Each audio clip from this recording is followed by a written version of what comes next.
Bueno, ahora vamos a hablar de la caverna de las ideas, de el caso Lo que nunca llegó. Entonces, esto es lo que yo realicé sobre el caso, ¿cierto? En la cadena, en la caverna, en lo más profundo, donde está más oscuro, es la gente que menos está involucrada con el conflicto que pasa, con el problema en sí del hospital Los Sanitos, ¿cierto? Y los que están más afuera son los que ven más la luz, los que son más o menos como la causa del problema, que en este caso es Carlos. Entonces voy a explicar según la carne de idea como el papel de cada uno y por qué están ubicados en esa posición tan cerca a la oscuridad o tan cerca a la luz, ¿cierto?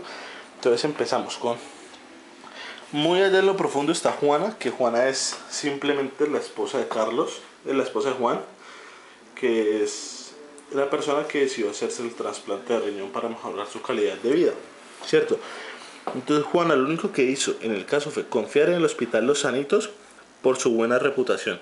Ya venía con una reputación exitosa y de muchos trasplantes exitosos. No supo la verdad de la muerte de Juan, ya que el médico, el doctor Papagayo, le mintió y nunca se enteró de lo sucedido, que el problema realmente fue del hospital y no de Juan. Otro que está poco involucrado es Juan, pues él fue el muerto. Él fue al hospital simplemente a hacerse un trasplante para mejorar su vida, porque estaba padeciendo de una enfermedad.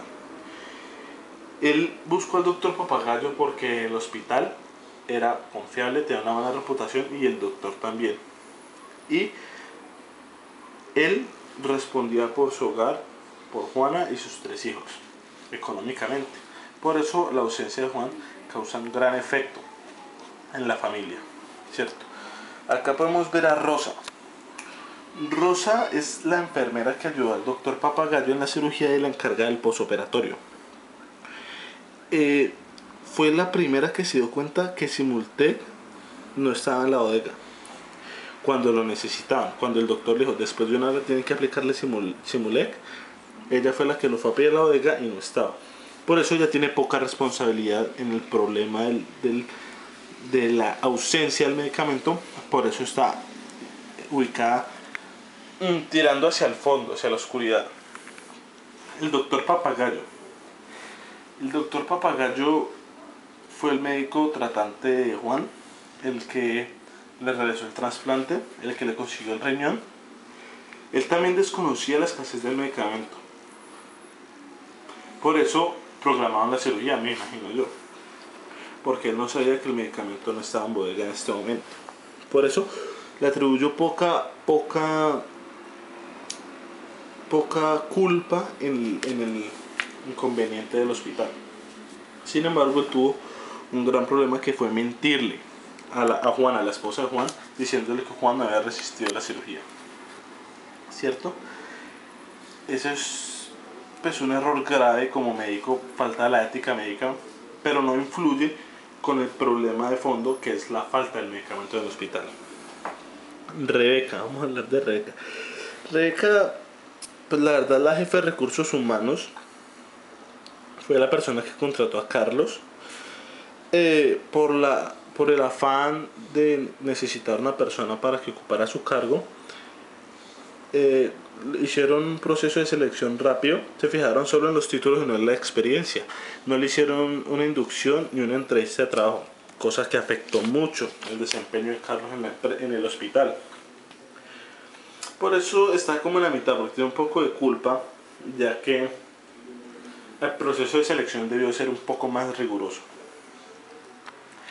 Un poco más arriba tenemos a Alameda, que es la encargada de las auditorías internas.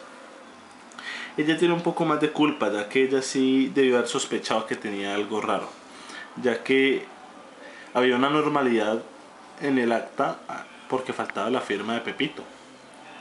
Y al faltar la firma de Pepito, que es el jefe, es porque algo raro está pasando, y ella no lo delató, no le dijo nada a Pepito ni a el doctor Papagayo, que es el director del hospital, ¿cierto?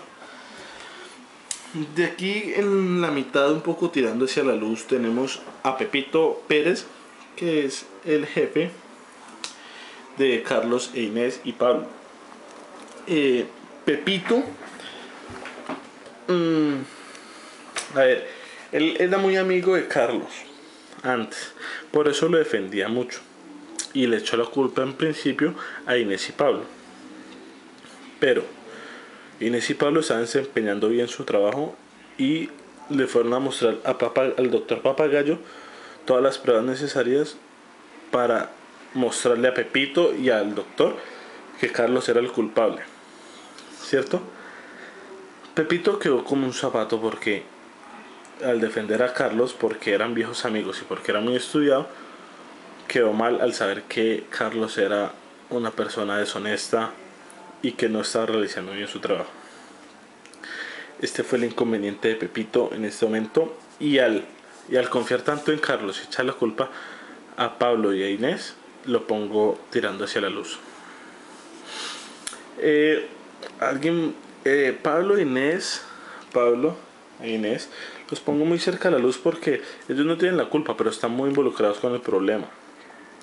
Porque Inés es la jefe de inventario, ella ve lo que hace falta y no falta y se lo informa a Pablo, ¿cierto? Ella sabía que había ausencia de Simulec, pero ella oportunamente se lo informó a Pablo para que Pablo realizara la orden de compra, ¿cierto? Entonces ella estaba enterada del problema, aunque no tiene la culpa de lo acontecido. Pablo es el planeador. Pablo enviaba por correo electrónico la orden de compra para que Carlos la hiciera efectiva y trajera los productos del laboratorio, ¿cierto? Él le informó varias veces a Carlos de la falta de Simulec y otros medicamentos. Carlos nunca le hizo caso. Carlos ignoraba los correos y Pepito lo culpa a él y a Inés de la falta del Simulec en el hospital. Por último, Carlos, como pueden ver, está al fondo, lo más afuera de la caverna, porque Carlos es realmente el del problema. Carlos era el encargado de pedir a los laboratorios los medicamentos, que nunca lo hizo a pesar de que tenía las órdenes. Engañó a Pepito con un acta falsa, porque en el acta venían muchos descontentos con Carlos. Le robó dinero al hospital, según los vigilantes. Desempeñaba de manera nefasta su cargo, aunque tenía muchos títulos, pero poca experiencia. Y la experiencia en un hospital que se trabaja con vías es algo indispensable. Por eso Carlos lo pongo afuera de la caverna para afirmar que él es el culpable de todo lo que aconteció. Él es el culpable de la muerte de Juan y de que la reputación de la clínica, el hospital, los sanitos se haya ido al piso, y la reputación del doctor Papagayo también haya caído tanto. Como pueden ver, este es una caverna de las ideas que empieza por Juana y Juan, que son los que menos pues tienen algo que ver. Rosa, Papagayo, Rebeca, Almeida, Pepito, Inés, Pablo y Carlos. Muchas gracias.